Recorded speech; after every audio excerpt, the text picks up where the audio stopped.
Baik,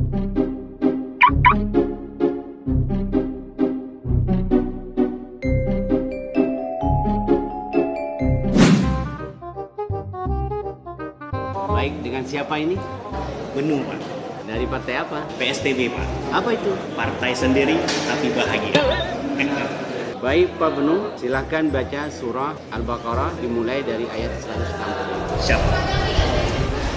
Kok nggak jelas ini, Pak? Kebalik itu Pak. Oh. Bentar ya, Pak.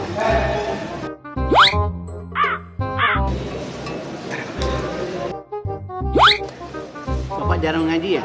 Iya, Pak. Di rumah Bapak ada Al-Quran? Ada, Pak. Banyak malah. Ada subtitlenya lagi. Bapak, Al-Quran itu pedoman, bukan pajangan. Jika Bapak tidak memiliki pedoman, bagaimana bisa Bapak mewakili rakyat? Dihempas ke gelombang